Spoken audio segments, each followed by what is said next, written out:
Locker room, what's up? I told you, no matter rain, snow, sleet, or shine, when it comes to me and you, baby, we gonna be fine. And I'm gonna be right here because this is my safe place, my safe space with you guys, man. So I wanna get ready. And what I mean by all of that, of course, I'm in LA, I was shooting the White House and a few things here out with Netflix today. So now I'm headed back to Dallas. But I stopped over. I made sure I set the time and then wait on another flight so I can get a few minutes just talking with you guys, especially since the draft just happened. And now this is our first moment to chat about what happened in the draft. You know what I mean? Talking about what we got. Cowboys got Caleb Downs. And I had him on the show today. Well, I interviewed him today for the show, was so that and got a chance to talk with him, just see what kind of dude he's. He's a smart dude, real smart, no nonsense kind of guy. But believe me, he is happy to be a Dallas Cowboys. He says his whole family went crazy. And well, I'll let you guys see us. Let me let you guys see all of that. But what I was trying to ascertain when I'm talking with him and reaching out to him is I know how fast you are, and how high you jump. Uh, uh, but what are you? Shoulders up. How do you see the game? You know what I mean? How do you think the game? Darren Woodson, the Andre, Ed Reed, Ed Reeves. These guys are different kinds of safeties. He's going to play all over the field also, like Ed Reed. He said though, I'm gonna tell the interview. Let me stop. Let me just tell y'all I'm excited. I'm excited. And the gist of what I'm saying is I want to see the right mentality. I don't want to just see physical skill set. I want to see the right mentality, to make sure that you got the dog that'll bite, not just the dog that'll bark. And every dog, when I say a dog, just a dog that'll bark, understand every dog barks, but not every dog bites. You know what I'm saying? So I just want to drop that on out there. Hey, what's up, dog? Eagle fan. 88, what's up? Respect coming from an Eagles fan. I can take that, 80. I can take that, baby. I appreciate that love, man. So, yeah, man, listen, I'm just so excited, man. Tell him to sign the franchise tag. He did, right? He did. We tell him, come on now. That thing is done and in. It's done and in, you know. Or maybe yeah, George did. I was just reading some of the things that people were sending and people were talking about. But yeah, so George did the franchise tag. It's funny for the Cowboys. That was as big as the whole draft. It really was. I don't want to say the whole draft. And no, I can't. No, you know what? Scratch that. Scratch that. I won't say as big as the whole draft, but that was big for the Cowboys because one way or the other, we will have the whole. If George is not there, and the offense is not what it was, even if we have a great defense, we'll all be pondering and wondering, like, dang, why can't we just get it all at one time? And that's what it was. So tantamount to that draft was George signing that franchise tag.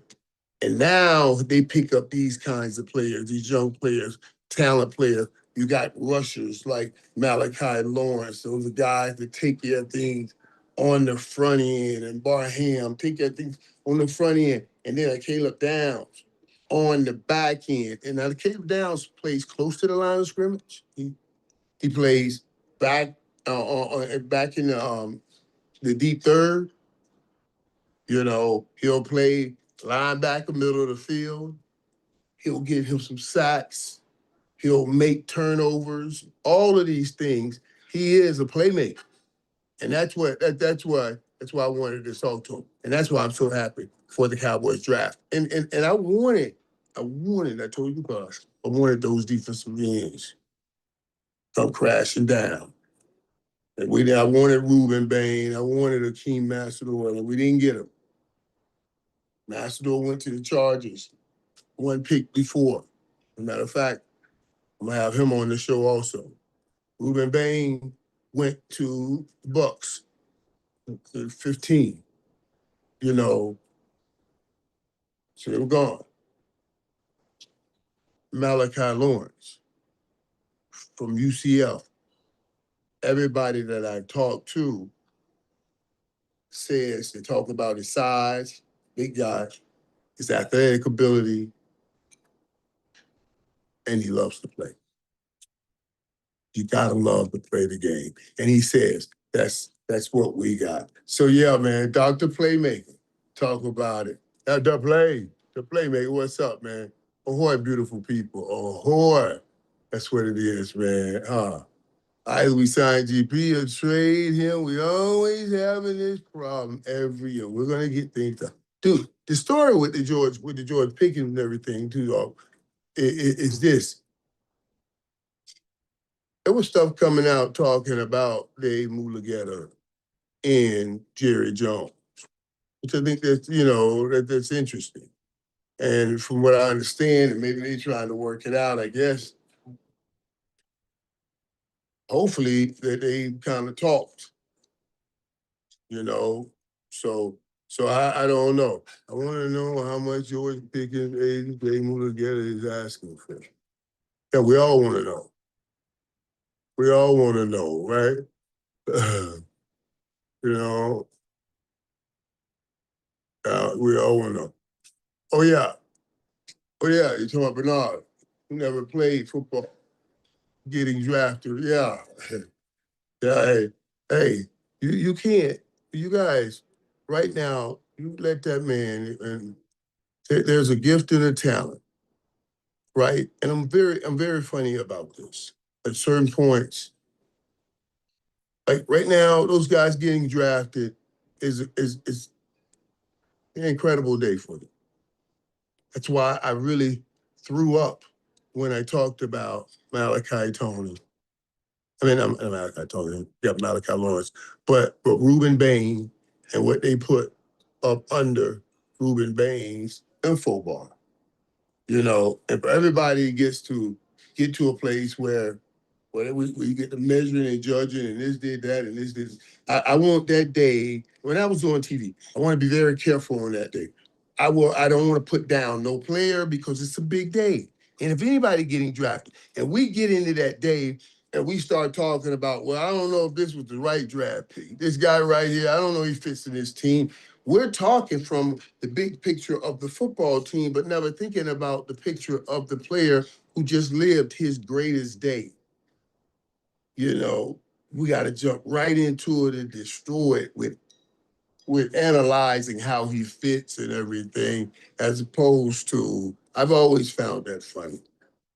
You know, I don't know. We got to give it a time before but not right around the draft time. We got to give it a time to let that thing simmer. I did see though. I tell you what, because it's all a great day, and I say that.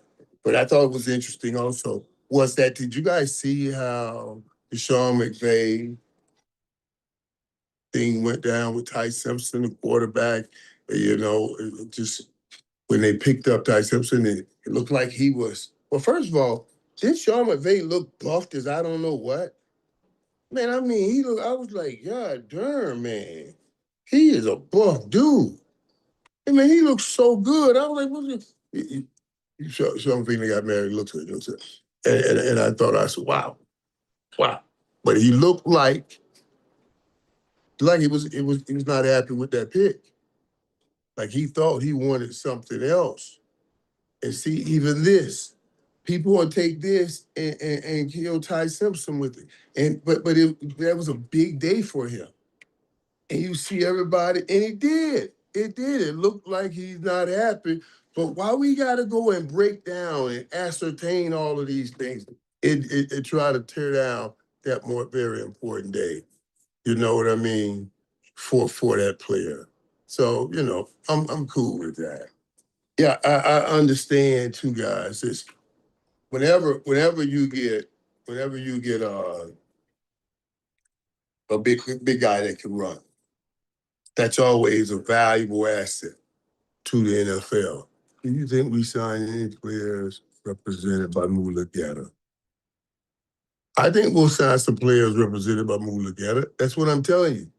And I don't know what's real and what's not, what's live, what's Memorex nowadays. But it was a few people told me that there was some kind of, coming together between Jerry and Dave Mulugeta. And I don't want to say Dave Mulugeta. I guarantee you he's smart enough to know right now it doesn't benefit me to have beef with a possible employee, a possible owner, and I want him to employ my people, my players, give them opportunity. So hopefully, yeah, he's taking my advice and smoothing all of that out so you can just do business. He seems like a guy, he's very professional. You know what I mean? He's a very professional guy. Very professional guy, clean guy. Doesn't seem like a guy that won't beef, to be honest with you. Looks like a businessman. And I can appreciate that, right? And I like that part about it. So I think everything will get done. You know what I mean? I really do. I feel better now than I did then when you talk about that relationship. And I love that we're not seeing the banter right now. And business is getting done in the proper way. You know what I mean? So yeah, man. Dude, I know a lot of people talking about big fellow, I say that R. Bernard, the 306-pounder who never played football and ran a 4.6 40-yard dash, 39-inch vertical, 10-10 broad jump. You know what I mean? 6% body fat. The dude chiseled and it looks like something. And what I tell you, remember I told you guys that when what coaches see guys and things, players like that. That's when they like, man, I can do so many things with that kind of talent. So even if you've been playing over here, the coach's ego says, I can do something with that talent. Or even if you play very rarely, I didn't play any football at all, but you have this kind of gift, yeah, they'll find a spot for it. Now, it's amazing that they found a spot. Drafting, you know what I mean? And what it tells you, if they spent that resource on them, then somebody else had a thumb on them. And they had to get them before that person got them because that's what talent is, bro. When nobody is so, dude, let me tell you something that bothers me too. We'll talk about this too. My boy Diego not getting drafted, and you were a runner up in the Heisman Trophy. That's amazing. That's amazing. Diego Harvey not getting drafted, I thought blew my mind. You can say what you want about physical skill set. And you can just say what you want about his height. But the dude produced. I mean, he produced yards, touchdown, Vanderbilt. He did things that was never done at Vanderbilt. Gave him a winning season. I find it hard that nobody would take a chance. And I'm just saying, if we're drafting Bernard, who's never played because he has a physical skill set and talent that we said, oh, we can incorporate. But we don't draft a guy that was runner-up in the best player in college football trophy, the Heisman Trophy.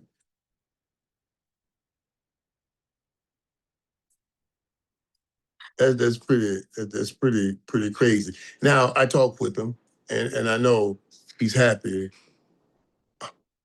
I talk with him. I know he's happy that he has an opportunity, and that's what he's focused on with the Baltimore Ravens. And when I think about it, that's a good opportunity because that's a moving quarterback situation. Lamar Jackson, is Tyrone Huntley still. These are moving guys, and that's part of his skill, that's part of his game. So that'll be good for him having that opportunity. And I tell him, focus on the opportunity at hand. You know, but it's so funny how it's similar for him too, because he had to do this high school, college, JUCO to get to where he is. And so it's not something new for him to have to do it. And now he gets to pull back on that. Say, I did it before and I can do it again.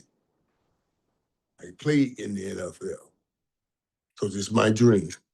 And that's what I told him. So, I'm pulling for him.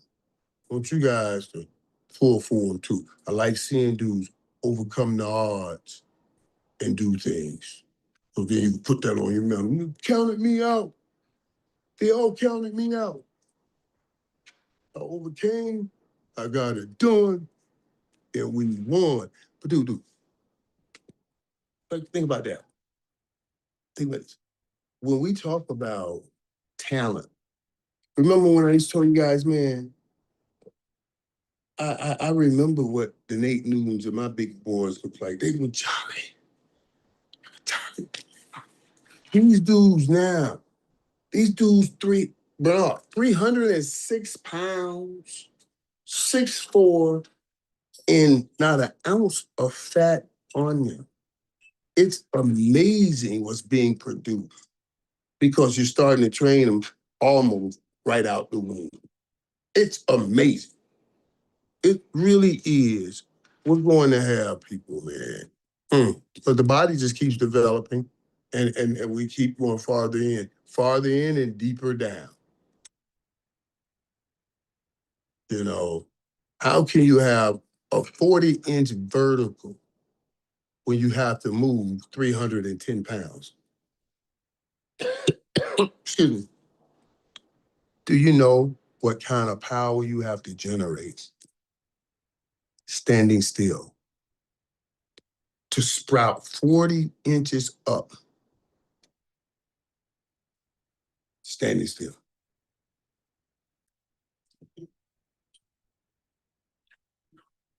Man, we got to be careful. Somebody can get hurt on that field for real.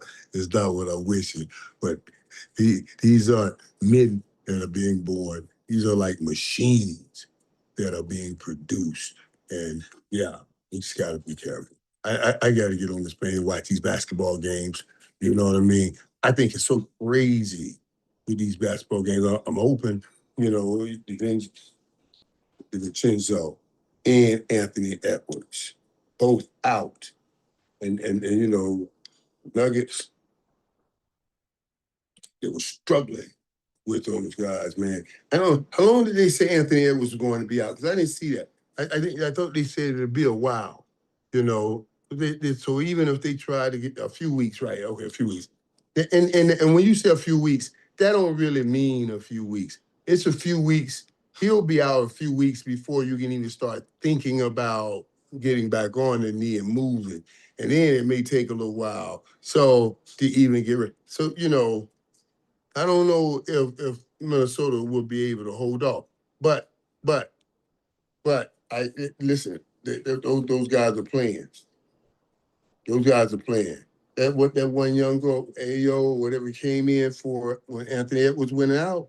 Oh man, and went Ayo crazy. Right. How do you say his name? Ayo, how do you say his name? But that boy said 43 pounds. Dude, That's opportunity. That's making the most of the eyes that will be on you at the right moment. That's what you gotta do. That's what the playoffs all about, man. Oh my God. I can't tell you how excited I am about this football season. I really believe I can end up at a national championship game in the Super Bowl. I've always wanted that. I've always said, if God, if you can just give me that before you take me off this earth. Not, and you gave it to me plain. You gave it to me plain. But I'm talking about let these old eyes see it again. Just sitting on the sideline with Miami. Just sitting on the sideline with Dallas. You know, I'm almost afraid to say it because if you ever give me that, I mean, that's everything. I'm so afraid to say it because I think we may get it this year, and I still want to be around. Uh-oh. All right, hold on. That's the peeps. Hello? Yes. Okay. All right. I'm headed. I'm about 10 minutes over there. I'll be there in 10 minutes. Oh, okay. Thank you for calling. Okay. See what I'm saying? They got to call me before they depart. So I got to go. They just called me. All right, peeps. Appreciate it. We'll talk later. Kind of great. There's so much going on. I'll talk to you guys about it later. I'll let you know. All right.